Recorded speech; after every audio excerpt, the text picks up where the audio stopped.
Buenas noches, amigos. Se ha actualizado el informe médico de Pedro Pablo Kuczynski. Recordemos que ayer estuvimos conversando con sus familiares, con su hermano, con su hija. Y bueno, hay algunos puntos que parece que preocupan a los médicos, particularmente dos puntos. El punto número 3 de las conclusiones señala o advierte de la taquicardia ventricular no sostenida esporádica, con riesgo de descompensación ante situaciones de estrés, con potencial riesgo de fibrilación ventricular y muerte súbita.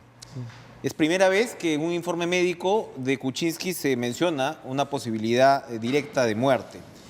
Y el otro punto que me informan preocupa a los médicos es el bloqueo aurículo-ventricular de primer grado.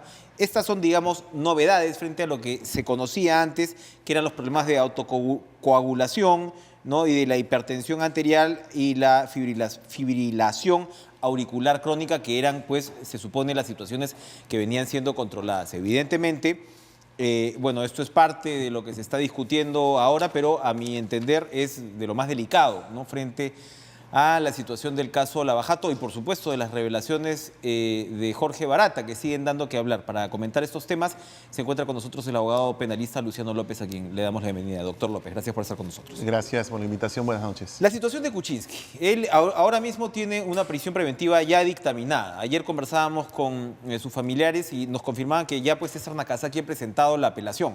Claro. ¿Esta en qué tiempo se ve? ¿Cuánto tiempo se puede demorar una apelación? Es bastante corta. Entiendo que por lo menos debe demorar una semana como para que tengan ya en audiencia, porque como se trata de una privación de la libertad, entonces el trámite es lo suficientemente célere. En el caso de él, bueno, la discusión clave está en si es que cumple o no cumple los requisitos de la prisión preventiva, es si hay peligro procesal de fuga real, si es que hay obstrucción de la justicia, y el elemento adicional de la discusión sobre si es que le corresponde la detención domiciliaria o no, porque para que todos nos entendamos, la detención domiciliaria es un sustituto, o sea, opera en defecto de la prisión preventiva. Es decir, ¿te correspondería la prisión preventiva si no tuvieses algún elemento particular? Sí, ok, pero si tienes requisitos como la edad o demostración palmaria de alguna afectación a la salud concreta, que es lo que exige la ley, pues entonces te correspondería.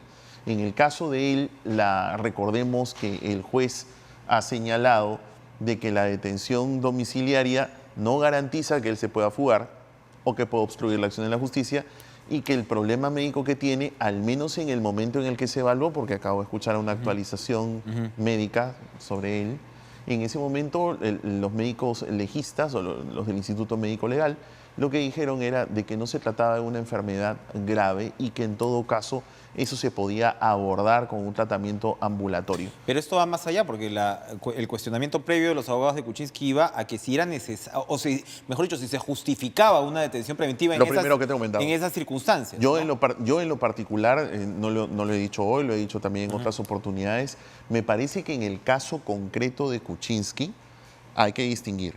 Yo sí veo que tienen elementos serios sobre el tema de fondo, de que tienen un caso como para seguir avanzando, porque hay evidencias de que aparentemente se trata de un caso de lavado de activos. Pero eso es muy diferente a si realmente necesitas asegurarlo confinándolo en una prisión porque se va a fugar o porque va a haber obstrucción de la justicia. Estos dos elementos, en el caso de él, yo no los veo claros. Veo que tienen un caso, sí, claro.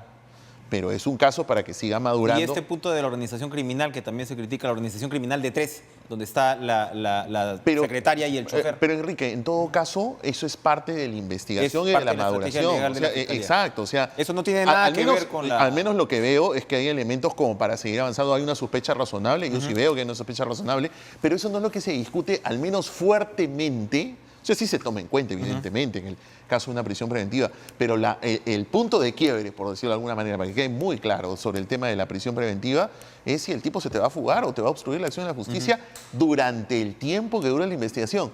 O sea, ¿quiere decir que tienes elementos para decir que te va a obstruir la acción de la justicia durante 36 meses porque en teoría falseó el domicilio de su contadora? Podrá ser un acto, incluso si fuera correcto, sería un acto de inconducta procesal, pero de allí a que sea proporcional para que los 36 meses lo tengas asegurado, yo no lo veo lo suficientemente Usted sólido. ha mencionado una palabra, creo que es clave ahora, proporcional. ¿Estamos siendo proporcionales? ¿Los fiscales están siendo proporcionales en sus decisiones? ¿Es proporcional, digamos, la coima que parece ser de Alejandro Toledo, 31 millones de dólares, con unas consultorías? ¿O es proporcional a aportes de campañas? Quisiera saber su opinión. Si todo, digamos, de alguna manera, en lo que tiene que ver con presidentes, expresidentes, grandes líderes políticos, digamos, merece pues prisión preventiva, porque parece, la gente lo que está diciendo es, bueno, sí, todos para adentro, ¿no? Claro. O sea, Por evidentemente se está respondiendo a eso también, a ese impulso ciudadano, ¿no? Claro, yo creo que en ese caso nosotros los abogados, que al menos no tenemos interés de parte, y ustedes los periodistas, creo que ahí confluimos en que hay que tratar de informar a la población sobre qué cosa es qué. Distinguir, lo primero. Yo creo que para hablar de proporcionalidad y distribuir responsabilidades, primero hay que distinguir quién es el que decide. El que decide no es el fiscal. El fiscal, como nosotros los abogados que estamos en juicio, los dos nos podemos decir, como se dice popularmente, la vela verde y pedir lo que sea. El que decide es el juez. Así que el que tiene que asumir la responsabilidad, la ponderación, el peso de la decisión es el juez, no es el fiscal. El fiscal puede pedir muchas cosas, el juez es el que decide. El juez decide si es mese partes o no, Enrique. Ahí está el detalle del asunto. Lo segundo que habría que decir es que eso se tiene que medir en cada situación concreta. Como mencionábamos hace un momento sobre el tema de Kuczynski, tú puedes tener un caso sólido, caso Toledo, caso Kuczynski, y podríamos seguir hablando de la lista. Una cosa es el caso que suma para la prisión preventiva, pero el punto de quiebre, y en eso hay que martillar, el punto de quiebre es si tienes peligro de fuga o si tienes obstrucción de la justicia. Si el señor Toledo estuviese aquí en el Perú, ¿cómo te explico que no va a superar pues, el requisito del peligro de fuga, evidentemente? Entonces vas a tener que medir en esa situación concreta y, hombre, ese definitivamente va para adentro, para decirlo popularmente. En el caso de la señora Fujimori, yo no le veo peligro procesal de fuga, pero sí veo elementos de obstrucción de la justicia porque está acompañada de todo un aparato. Entonces, no es tanto el tema, o sea, es importante el tema de fondo, sí, claro, pero para prisión preventiva, como es una medida preventiva cautelar, básicamente el peso está en el peligro de fuga y la obstrucción, y cada caso se tiene que medir de manera distinta porque es una situación particular Pero en cada situación. pareciera que los jueces lo están viendo todo igual, ¿no? O sea, a la hora de... por como eso, usted dice, los fiscales, y yo he hablado con los fiscales, y en algunos casos, bueno, uno discrepa como periodista, qué sé yo, claro, uno sencillamente no... Pero el fiscal Vela, con mucha razón, me dicen, nosotros a veces podemos jugar duro, pero dentro de los marcos de la Constitución. totalmente de acuerdo. ¿No? O sea, ellos piden, el que no pide, ¿cómo es ¿no? O sea, bueno, ¿no? Exacto. O sea, ahí pero, estamos en pero el lo punto. que voy es que la Corte Suprema te lo está diciendo, el Tribunal Constitucional te lo está diciendo, y el juez es como que normal nomás. Sí, recíbame que yo los voy a meter a todos adentro, porque el objetivo es tener la Diroes llena. Habían 4 espacios más, ya se mató uno, ¿no? Pero entonces hay que, bueno, no sé, la señora Villarán seguramente. O sea, yo no veo yo no veo la verdad que el Poder Judicial esté discriminando, perdón, no me parece. Y me he soplado a las audiencias en buena medida y... Yo también las trato de seguir. Pasando? No lo entiendo bien. Yo veo un tanto relajado en algunas situaciones, en algunos sí he visto que han puesto un poco más de ser prolijos en las razones. No, que hay casos que se justifican sin duda alguna. Exactamente, pero hay algo que creo que también hay que martillar, porque si hablamos de responsabilidades, la mayor responsabilidad, y me parece que en eso coincidimos, es que la responsabilidad grande está en el juez, pero también hay una responsabilidad del Ejecutivo. Porque si, por ejemplo, le pedimos a los jueces que sean garantistas, que es lo que correspondería para aplicar en cuando deba ser que exista un peligro de fuga, una obstrucción de la justicia, si es que eso no se da y el juez decide como corresponde que el señor enfrente su investigación en libertad, ¿qué pasa si se fuga? Ya hemos tenido casos como el de Moreno o hemos tenido casos como el de Nostroza, que lo que te revelan es que 2 cosas. La primera, ¿y los grilletes electrónicos para cuándo? Punto número 2, si es que das una detención domiciliaria. Y lo segundo, ¿cómo estamos con recursos humanos suficientes para si es que, por ejemplo, a alguien le ponen una detención domiciliaria, esta puede hacerlo suficientemente claro, y antes pues se ha visto a los policías comiendo chicharrón con exacto, el detenido, y tercero, Enrique, las fronteras. ¿cómo estamos con el tema de fronteras? Porque si tú le pides responsabilidades al juez, que hay que pedírselas, pero también tienes que acompañar las decisiones, porque a la hora, por ejemplo, recordemos, se fue Moreno y ¿qué es lo primero que se ha volteado a decir? ¿Por qué la sala lo dejó libre? Entonces, creo que cada quien tiene que asumir sus responsabilidades con rigor y con seriedad, y eso hay que repartirlo y hay que señalarlo claramente. Anoche le preguntábamos al ministro de Justicia precisamente sobre el tema de los grilletes y su respuesta me sorprendió, porque lo que dijo fue que, bueno, todo está listo, pero que el Poder Judicial no quiere usar grilletes. Que el Poder Judicial no le gusta la idea de los grilletes. No sabemos si sea precisamente por los casos que usted dice, que aún así no confíe en los grilletes, ¿no? Yo creo que de repente se puede confiar más en los grilletes que... Bueno, habría problemas seguramente en el centro de control, sabe Dios. Pero al parecer el Poder Judicial, y fue bastante enfático, él dijo, oye, ya, utilicen esta herramienta porque eso está allí. Hay 18, me parece, que se han aplicado solamente y según él, el Poder Judicial no los está tomando. Mira, Enrique, en cuenta. tú me dices eso y yo lo primero que digo es, a ver, ¿qué podríamos sugerirle entonces al presidente de la República? ¿Debería llamar un Consejo de Estado entonces? ¿Debería llamar al presidente del Poder Judicial a que se siente? Porque de lo contrario, los ciudadanos creo que no nos merecemos que se estén tirando la pelota. No lo escuchamos mucho tampoco el presidente del Poder Judicial, ¿no? Creo que no es bueno para ninguno de nosotros los ciudadanos que nuestros representantes se estén tirando la pelota. Que el señor ministro de Justicia diga, no, es culpa del Poder Judicial, y el presidente del Poder Judicial diga a lo mejor, no, en realidad a mí me falta presupuesto. Para evitar esos problemas, Consejo de Estado, y que todos se sienten y nos digan realmente qué están pasando, mirándose las caras y todos juntos.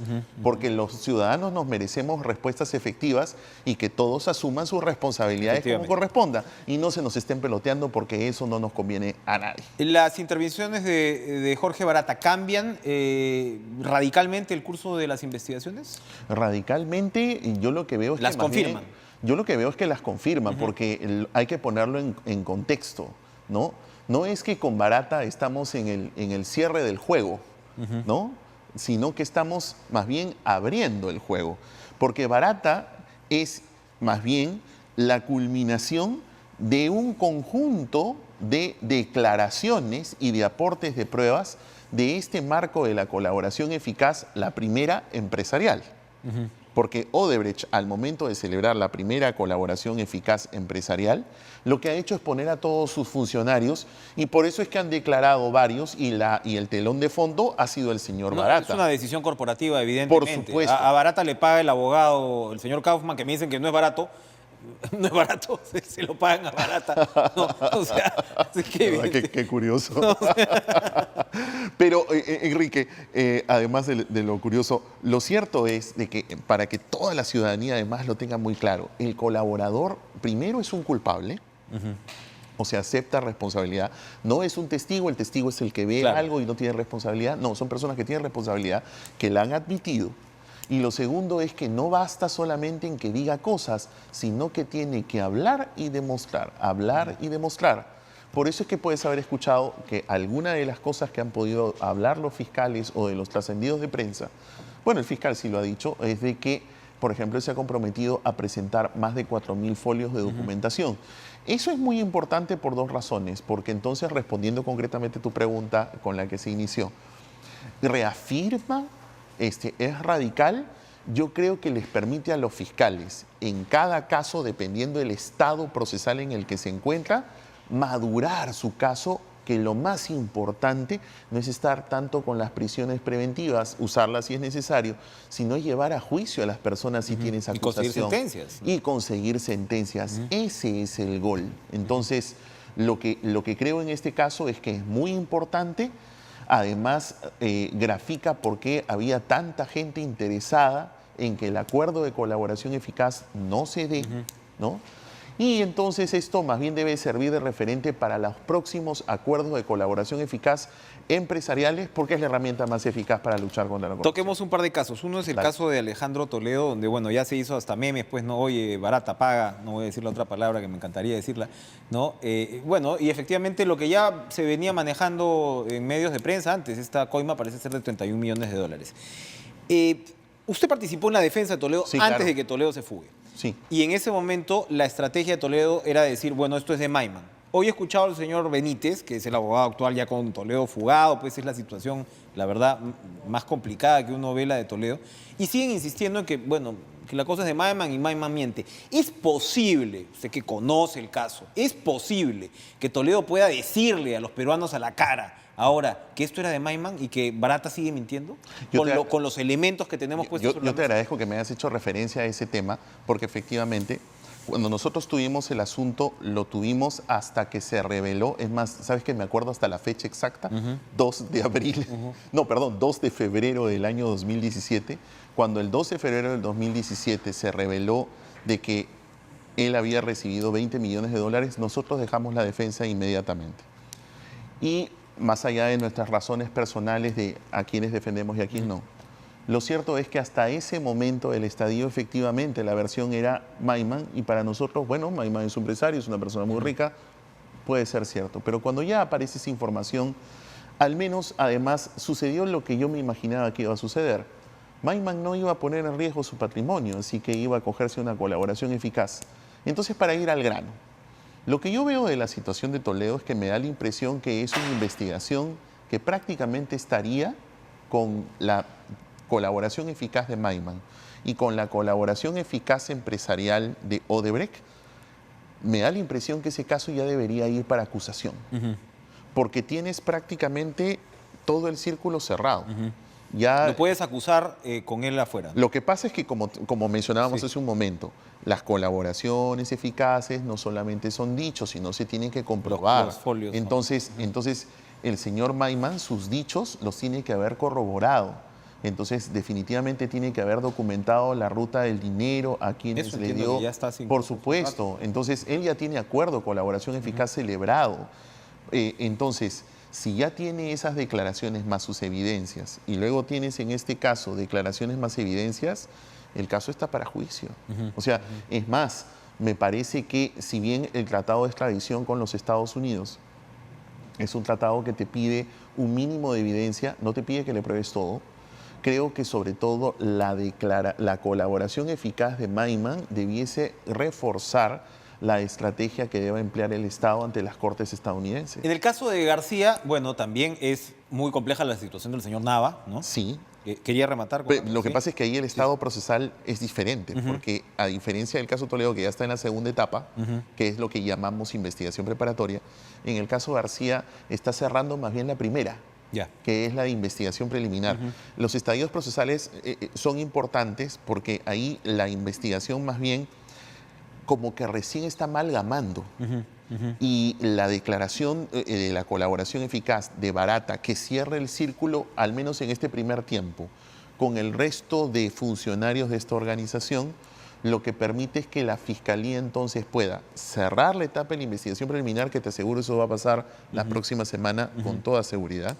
Va a venir la famosa prisión preventiva para asegurar a las personas que se necesiten asegurar por peligro de fuga o demás, que creo que, por ejemplo, el caso del hijo del señor Nava estaría pues ahí con ese serio problema, por ejemplo.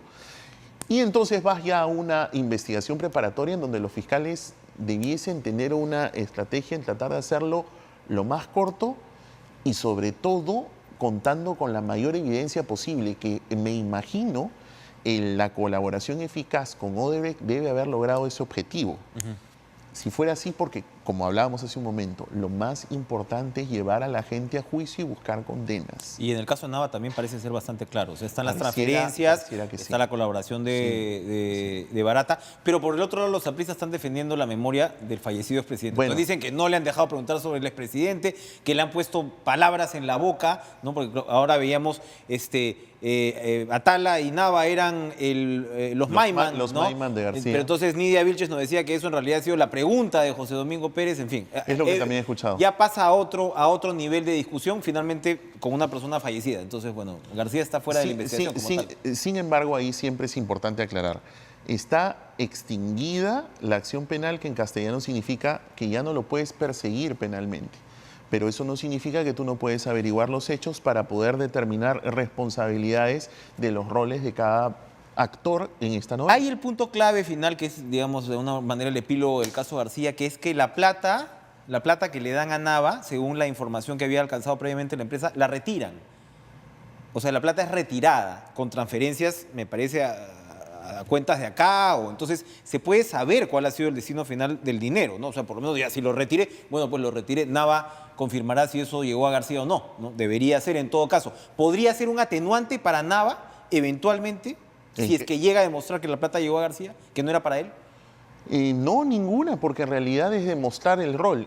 Cuando estamos hablando de lavado de activos, Enrique, los roles de cada persona en esa historia de lavado es quién hace qué.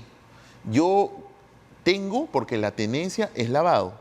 Yo retiro y convierto, eso es otra conducta de lavado. No son atenuantes, sino son conductas. Pero ¿qué pasa si Nava que dice, forman esto parte- era para otra persona? Esta plata, ok, sí, yo recibí esa plata, pero quien pidió la coima, por ejemplo, es el señor García. Perfecto. No es entonces... para efectos de la persecución ya no te va a poder servir porque simplemente el señor ya está fallecido. Si se acoge a la confesión sincera, pues entonces es una tendrá sentencia rebaja adelantada que te que le baja rebaja condena. Lo que más le conviene en realidad es colaboración eficaz. Lógico. Y para ir terminando, el caso Villarán. El caso Villarán también, bueno, lo hemos visto ahora en su casa de Lurín, ¿no? Ella siempre... Ese estadio procesal, segunda etapa, está en investigación. Entonces, Vela lo que señala es que a ella no le han podido dar medidas más restrictivas porque Hamilton Castro había de alguna manera puesto un candado para había pedido medidas menores. eso se puede cambiar, ¿no? Lo que pasa es que para cuando la cambias, como tú, o sea, el sistema funciona así. El fiscal tiene el dominio de pedir ciertas cosas, como tú muy bien lo identificaste hace un momento. Si pides más, obviamente es lo más saludable. Ok, ahí pidió menos. Ya. Entonces, cuando tú pides menos y luego quieres pedir más, entonces tienes que justificar por qué estás pidiendo más. Entonces, tu nivel de prueba, tu nivel de argumento sube. Entonces, entiendo grosso modo por dónde va Vela y Pérez cuando explican esta situación. Lo que entiendo es que como ya están en segunda etapa, me da la impresión que puede estar pasando con las evidencias que están recogiendo de este procedimiento de colaboración eficaz, algo probablemente similar al caso de Toledo, que como están en segunda etapa, a lo mejor el caso ya lo tienen para madurar y es el momento entonces de formular acusación, que es lo más saludable. Porque hay que recordar además que, bueno, yo en realidad todavía tengo cierto escepticismo sobre lo que va a pasar en términos de sentencias con los casos que tienen que ver con aportes a campañas, ¿no? Por lo que ya sabemos. Sí, claro. Por lo que ya sabemos, Ahí el que siempre ha estándar sido un de prueba- delito administrativo, que acá estás echando mano al tema de organización criminal, con el tema de lavado de activos, evidentemente la defensa va a decir, ¿y yo qué diablo sabía que Odebrecht era una gran empresa coimera? Que es lo que dice un poquito Keiko Fujimori. Y la ¿no? fiscalía tendría que probar que ellos sabían que el origen era ilícito. Exacto. Entonces tu estándar de prueba sube. Pero en el caso de Susana Villarán, independientemente del origen ilícito, lo que yo veo es que hay obras, pues. Hay obras que se modifican a partir de lo que parece ser una coima millonaria. Yo pienso Entonces, lo mismo. Eso es bien complicado para Susana Villarán. Yo pienso lo mismo. ¿No? Es más, si García estuviera vivo, probablemente es la misma lógica.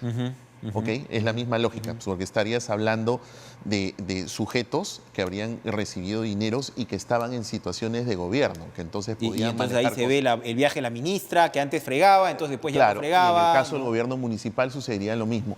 Yo concuerdo, yo veo lo mismo y por eso es que, a diferencia del caso de García, que todavía está en la primera etapa, o sea, recién estamos para ir a la segunda etapa, pero que podría cortarse ya dependiendo de las evidencias, en el caso de Susana Villarán está en segunda etapa, como el caso de Toledo, y entonces estas colaboraciones probablemente debieran simplificar. Sin conocer el caso, entiendo por las referencias que es lo que debería pasar. Porque si ya el fiscal anteriormente pidió menos, sí, pues es cierto, Vela estaría hipotecado. Entonces ya depende si es que ya estás muy cerca a formular acusación, lo más recomendable sería formular acusación y llevar a juicio. Porque en el caso de ella, correcto, yo también pienso lo mismo, está complicada porque está en una situación de gobierno. Está en una situación de Exactamente. Efectivamente. Gracias, Luciano López. por Al contrario, acompañarnos. gracias Enrique por Esta noche vamos a ir a una pausa y vamos a regresar, bueno, con este problema que se ha armado o este impasse entre la Contraloría y el Tribunal Constitucional a raíz de este fallo que, según la Contraloría, pues le va a limitar la lucha contra la corrupción y tiene que ver con el tema de inhabilitación de funcionarios. No se vayan.